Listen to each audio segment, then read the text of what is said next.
Olá, paz e bem, estamos aqui no Fé e Razão para o terceiro vídeo da Teologia da Libertação.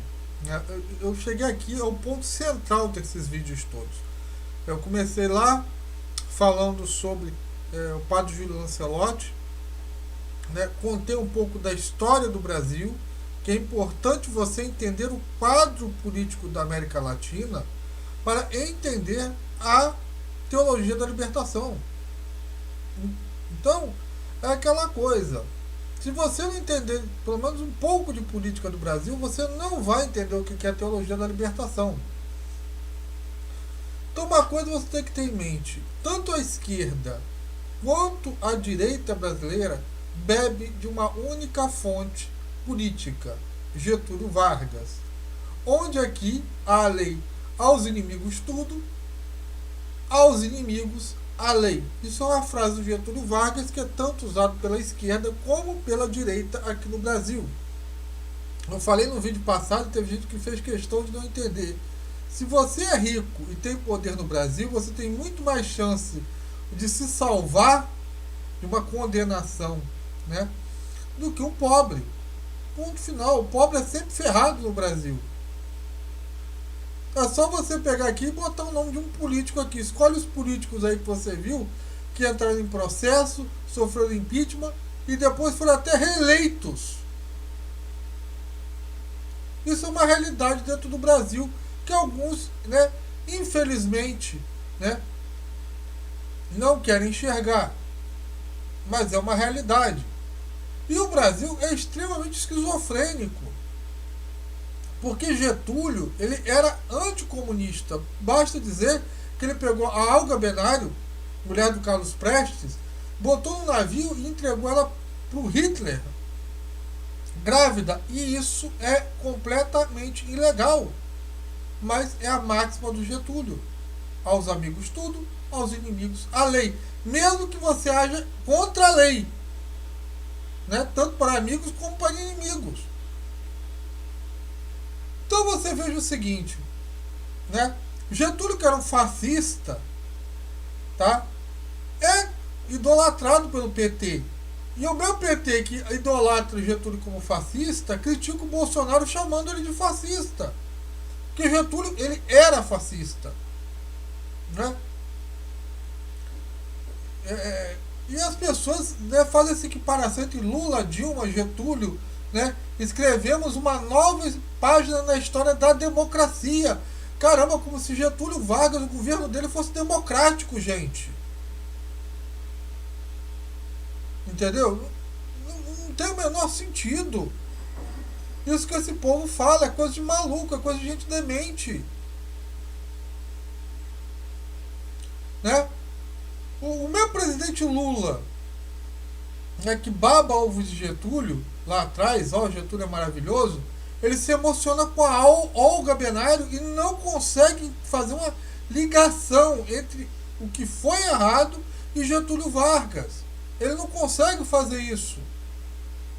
Né? Inclusive, hoje se sabe que o Lula barrou a entrada do Luiz Carlos Prestes no PT, segundo arquivos do DOPS.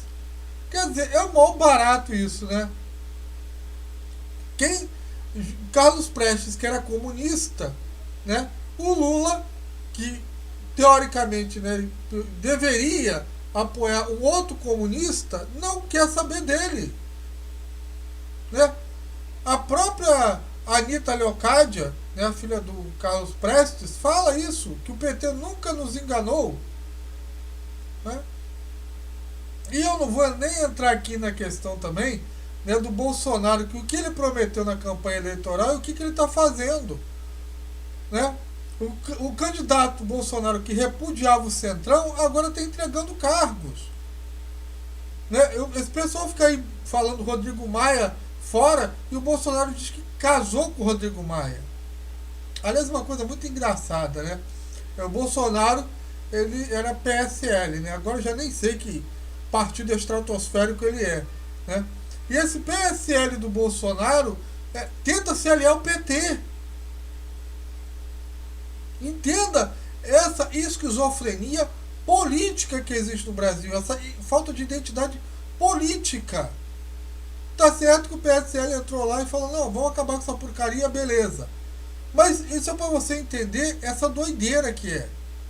Bem, já dizia o Tim Maia, esse país não pode dar certo. Aqui prostituta se apaixona, cafetão tem ciúme, traficante se vicia e pobre é de direita.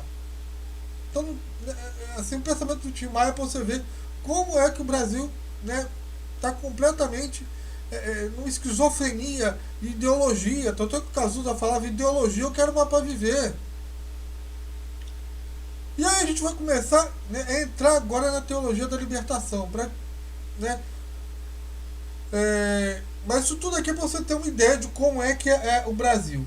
Então, eu acho que uma frase aqui do Dom Helder Câmara define quem era a teologia da libertação e quem não era dentro do período militar. Tá? Quando alimentei os pobres, me chamaram de santo.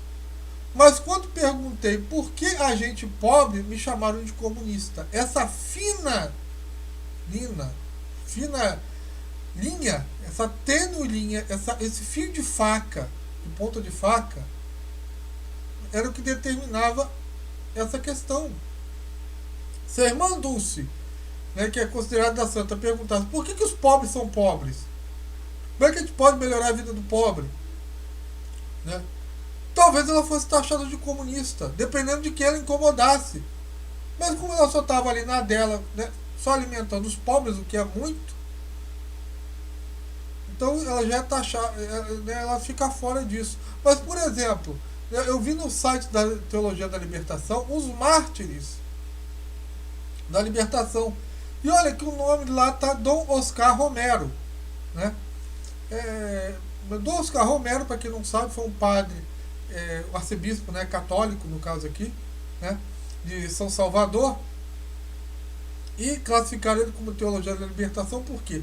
Porque São Salvador, na época, era um governo de direita, tá? Ele foi morto por um extremista de direita, né, porque ele pregando contra a repressão, tá? E aí, né, se criou que ele é da Teologia da Libertação, né? Inclusive, Dom Oscar Romero foi morto, né, em 24 de março de 1980, celebrando uma missa. E ele entrou como um dos mártires da Teologia da Libertação. O que não tem nada a ver com Dom Oscar Romero. Se você pegar a biografia de Dom Oscar Romero, e tudo que eu estou falando aqui, né, desde o começo do curso que eu estou dando aqui agora, gratuito, né, por isso que muita gente não deve valorizar, tem os links na descrição logo abaixo. Dom Oscar Romero não apoiava o marxismo, nem o liberalismo, foi perseguido pelos comunistas, pelo pessoal da direita. Eu começo a me identificar com o Dom Oscar Romero, sinceramente, né? Ele era conservador, né? Foi um dos responsáveis a espalhar Opus Dei pela América Latina, né? E era defensor da canonização de São José Maria Escrivá. Né?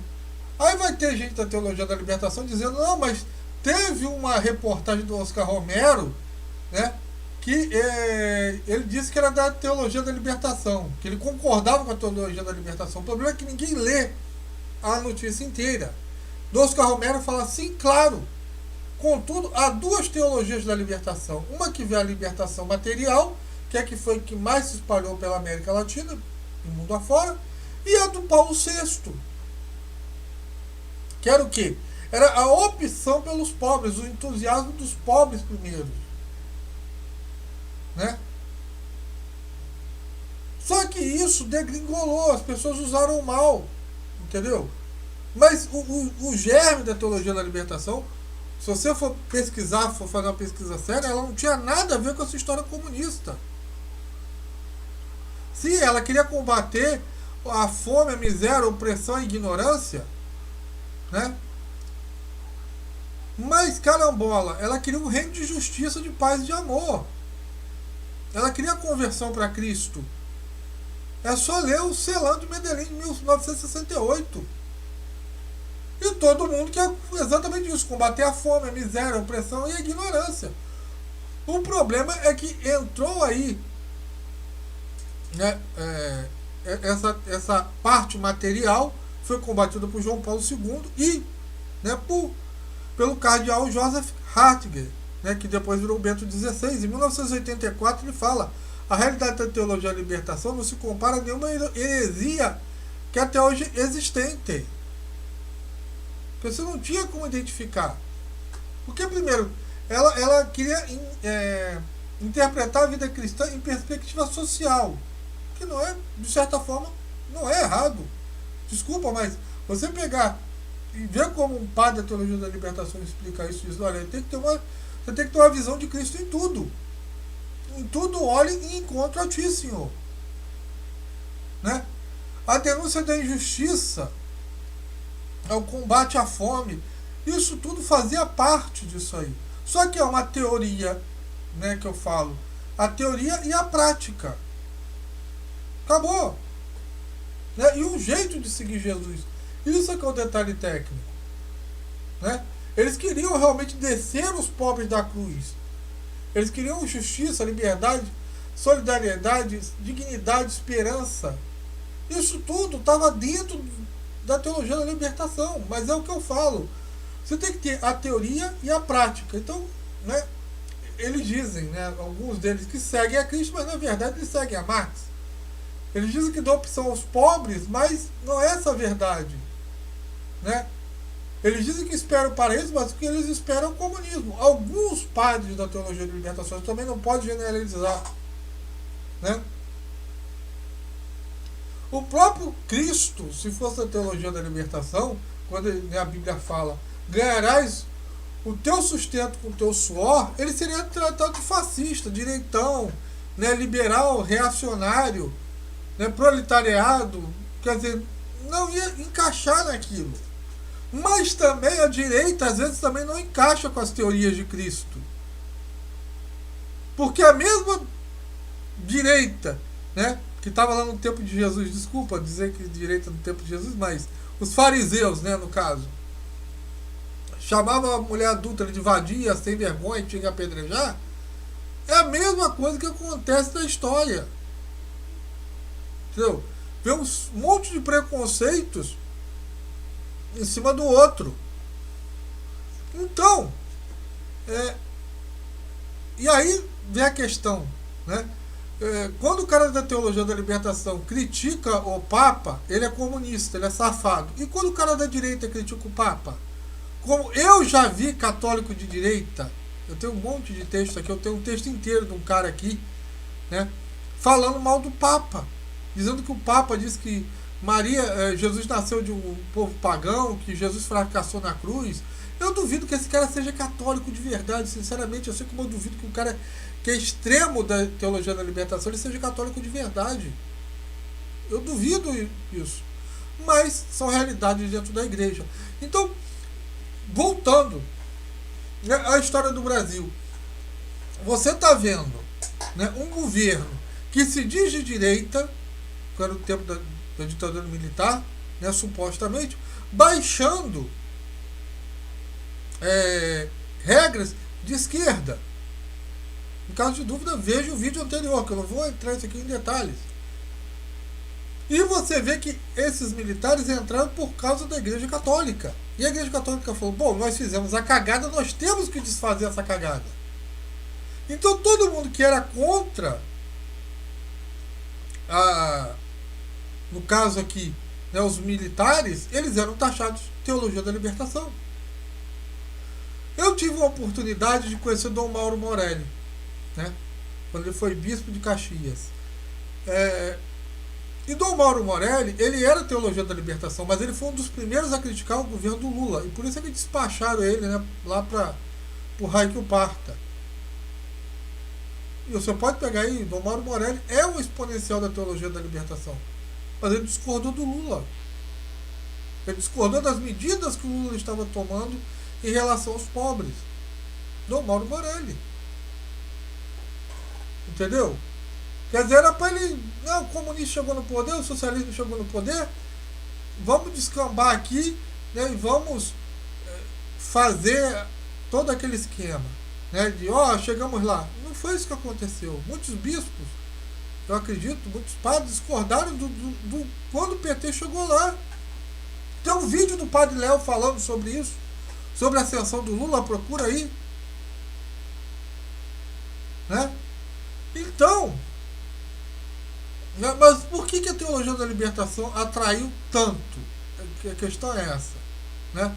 Ora, isso é muito fácil. Você pega o que está lá, né, em Cristo, ele pelos pobres, os fracos, os marginalizados, que, né, Jesus Cristo voltado para essas pessoas, as pessoas excluídas da sociedade.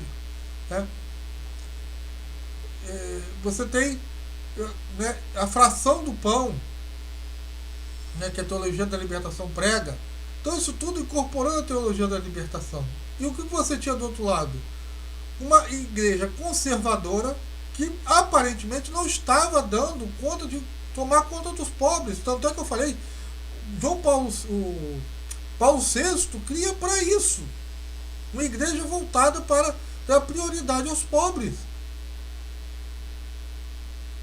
Se você não entender isso na tua cabecinha, a teologia da libertação foi só para discurso comunista, desculpa, você está completamente mal informado. Entendeu? Não foi isso que aconteceu. E a maioria dos vocacionados vem às vezes, né, de classe média baixa.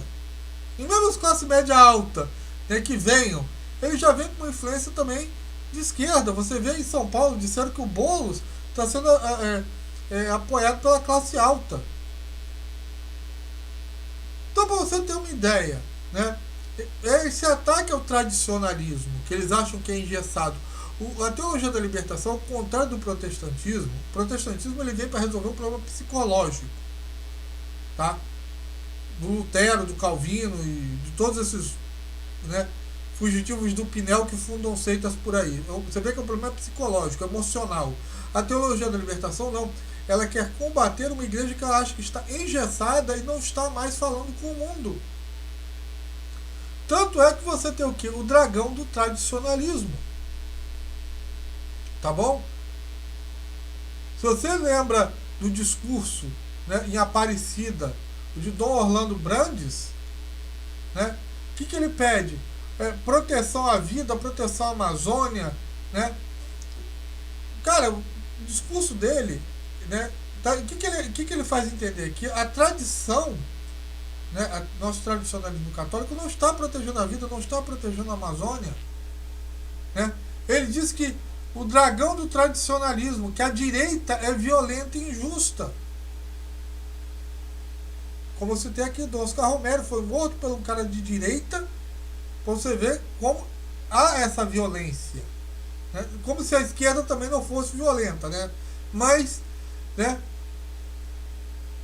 Então ele bota, temos um dragão do tradicionalismo, a direita é violenta e injusta. Estamos fuzilando o Papa Francisco, o sino da Amazônia e o Concílio Vaticano II. Parece que não queremos vida, afirmou o arcebispo. Né? Nas escrituras, o dragão é o demônio, é o diabo, é o mal que desorganiza tudo. Satanás também tem suas comunidades, os grupos do mal, que tentam e atentam contra a vida. Então você vê um discurso, né, do Dom Orlando, e você realmente a igreja, né, a igreja é parada, é engessada, ela não tem discurso com os pobres, né, tá em uma igreja, né, que esse mesmo pensamento dele. Você veja o seguinte, você está falando aqui de um senhor de idade, que ele passou pela ditadura, ele viu que a igreja católica, né, deu apoio à direita católica, à direita brasileira, para que se entrasse os militares. Era essa a intenção? Não. Mas foram as ações dela que levaram a isso. Né? Então ele fala de dignidade para viver. E você não pode ser contra isso. O problema é que é tudo muito bonitinho na teoria, mas na prática, cara, é uma tragédia. É uma tragédia grega. Né? Aí vem a Amazônia do Brasil, que a igreja se colocou contrária a grupos transnacionais interessados na internet, né, que a Amazônia seja internacional. Cara, o brasileiro também não quer que a Amazônia seja internacional. Para mim é chovendo molhado. Eu acho que nem o pessoal da direita quer isso. Se tiver, desculpa, você é doido. Né? Então, entendam isso. Esse é que é o problema da teologia da libertação. É a teoria e a prática. Agora, se eu chegar para mim, todo padre da teologia da libertação é comunista, que foi classificado? Não. Do Oscar Romero citei aqui. Tem muita gente que fala do Helder Câmara, era comunista. Né? Vamos ver as obras do Helder Câmara. Eu até queria, né, se for aí o pessoal, né, quiser, né, que aí eu tenho que fazer uma pesquisa muito profunda, falando sobre o Helder Câmara. Você que decide aí, você que né, o colaborador do canal, você que é o interessado. Mas para chegar pro fundo disso, saber se o Helder Câmara era ou não comunista. Entendeu? Então, gente, né, eu, né, quero que vocês pensem nisso. A própria CNBB foi fundada por Eugênio Salles, que nada tinha de comunista. Né? Pensem nisso. Então pensem nisso. Se inscreva no canal, compartilhe nas redes sociais, dê o seu joinha, tá? Paz e bem para todo mundo e até a próxima. Amém.